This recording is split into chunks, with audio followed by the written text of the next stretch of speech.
Why is the death penalty still used in our modern society? Today, we look at 4 cases of state-level executions that took place in the USA. We will share details about the crimes committed, the methods of execution, the final meals, and the last words spoken by those facing the end. Let's discuss our first case. Case 1. Christopher Leroy Collings. Christopher Leroy Collings was a man from Missouri who committed a shocking crime that left a deep scar on his community. In 2007, he abducted, abused, and murdered a young child named Rowan Ford. The victim was only 9 years old, and the crime shocked everyone who heard the news. Collings was known to be close to the victim's family, which made his betrayal even more painful and hard to forgive. The community felt betrayed and saddened by the terrible actions of someone they once trusted. After a long legal process, the court found Christopher Leroy Collings guilty of these heinous acts. His crime was seen as unforgivable by many, and the legal system decided that the death penalty was the only appropriate punishment. His case was followed closely by the media and the public, and many people debated the reasons behind such a severe sentence. The story of his crime and trial remains a somber reminder of the dark side of human behavior. On the 3rd day of December 2024, the state carried out his execution. The method used was lethal injection, which involved a single dose of pentobarbital. The execution took place at a correctional facility in Bonne Terre, Missouri. Authorities said that the procedure was carried out humanely, yet it brought a wave of mixed emotions to the community.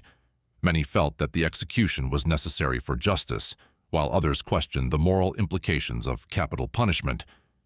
Before his execution, Collings was allowed a final request. He chose a last meal that included a bacon cheeseburger, breaded mushrooms, tater tots, and a chef salad. This meal, though simple, took on a deeper meaning, as it was his final taste of life. In his final moments, he spoke softly and expressed remorse for the pain he had caused. He apologized sincerely to the victim's family and acknowledged the irreversible damage his actions had inflicted on many lives. The case of Christopher Leroy Collings stirred strong emotions among those who followed it. Many community members could not understand how someone could commit such a terrible crime. The execution brought some measure of closure for those who had suffered loss, yet it also raised difficult questions about the nature of justice and punishment. It made people reflect on whether any penalty could truly heal the deep wounds caused by violent actions. The events surrounding his case continue to be discussed in public forums and media outlets, serving as a reminder of the tragic consequences of unchecked violence. Throughout this difficult chapter, the state maintained that the death penalty was the only recourse for a crime of this magnitude. The legal process was long and painful, and the execution of Collings marked a turning point for many in the community. His story remains an example of the dangers of misplaced trust and the profound impact of violent actions on innocent lives. Case 2. Joseph Edward Corcoran. Joseph Edward Corcoran was a man from Indiana whose life took a dark and twisted turn. His actions in the past left a trail of sorrow and devastation among those who knew him.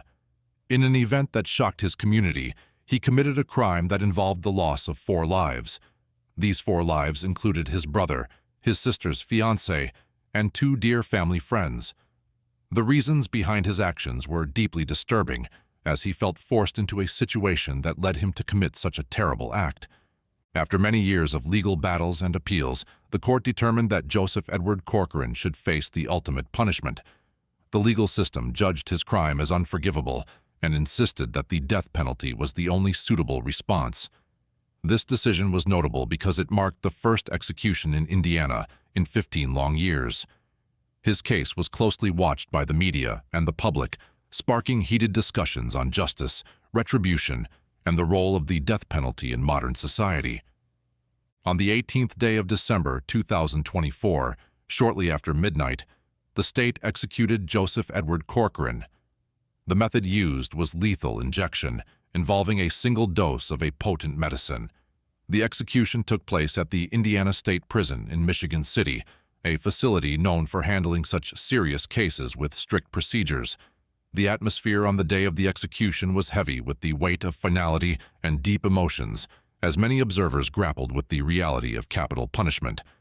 Before his execution, Corcoran was allowed a final request. He chose a simple last meal that consisted of a serving of Ben and Jerry's ice cream. Although the flavor was not specified, this choice became a notable detail in the story of his final moments. When asked if he wished to say anything before his death, his response was brief and matter-of-fact. He said, "Not really. Let us get this over with," ending his life with few words and leaving behind a legacy of controversy. The case of Joseph Edward Corcoran evoked strong and mixed emotions from the public. Many people were deeply troubled by the severity of his crime and the lives that were lost. The execution served as a moment of reckoning for a community that had been in mourning for many years. While some saw his death as a just outcome, others questioned the effectiveness of the death penalty as a solution to societal violence. His case continues to be discussed in various public forums and debates on justice. Case 3. Kevin Ray Underwood. Kevin Ray Underwood was a resident of Oklahoma whose actions shocked the entire community. At the age of 45, he was convicted of a crime so disturbing that it left many in a state of disbelief. He was found guilty of murdering a young girl named Jamie Rose Bolin when she was only 10 years old. The case was even more horrifying due to the revelation that his actions were driven by a cannibalistic fantasy. His crime was a brutal act that defied all sense of morality and decency. Following a lengthy trial filled with intense media coverage and public outcry, the court sentenced Kevin Ray Underwood to death. The severity of his crime left no room for leniency, and the legal system determined that the harshest punishment was necessary. The trial revealed disturbing details of the crime, causing many to question the nature of evil and the depths of human depravity. The verdict was met with mixed reactions, as some saw it as a step toward justice, while others remained troubled by the outcome. On the 19th day of December 2024, Kevin Ray Underwood was executed using a 3-drug lethal injection. The drugs used were midazolam, vecuronium bromide, and potassium chloride. His execution took place at the Oklahoma State Penitentiary, a facility renowned for its strict procedures. Remarkably, his execution occurred on his birthday, which added a layer of cruelty to the proceedings. The method was carried out with careful precision to ensure that the process was both effective and controlled. Before his execution, Underwood was granted the opportunity to choose a final meal.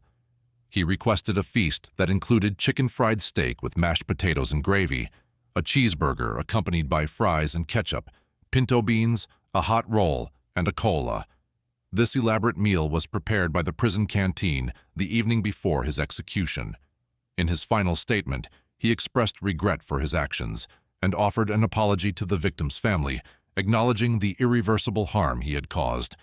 The execution of Kevin Ray Underwood sparked controversy and a wide range of emotions.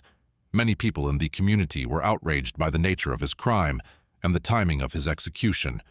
The fact that his execution fell on his birthday and near the holiday season added to the sense of tragedy. Observers discussed the case in public forums, debating whether such timing was an additional punishment in itself. The event raised important questions about the ethics of the death penalty and the value of human life. Finally, now it is time for our last case about Marion Bowman, Jr. Case 4. Marion Bowman, Jr. Marion Bowman, Jr. was a man from South Carolina whose fate became historically significant as he was the first person executed in the nation in 2025. At the age of 44, he faced the ultimate punishment for his crimes. He was convicted for the murder of Candy Martin, a young woman who was once an acquaintance during high school. In addition to the murder charge, he received a lengthy sentence for a related act of arson. His actions left a community in mourning and raised deep questions about justice. In 2001, Marion Bowman Jr. committed the crime by shooting Candy Martin and causing a fire that burned her vehicle. The case was marked by its brutality and the shocking details of the crime. Candy, who was 21 at the time, was found shot to death in the trunk of her burned car. The murder was accompanied by arson, which further intensified the outrage felt by the public and the family of the victim. On the 31st day of January 2025, Marion Bowman Jr. was executed by lethal injection at the Broad River Correctional Institution in Columbia, South Carolina. This execution was the third carried out in the state since a long hiatus of 13 years. It also marked the first execution in the nation in the new year. The process was carried out using standard procedures, and authorities stated that it was done in a manner that upheld the law. Before his execution, Marion Bowman Jr. was given a final meal that consisted of a generous spread, including fried oysters, shrimp, fried chicken, juice, chocolate cake, and banana pudding.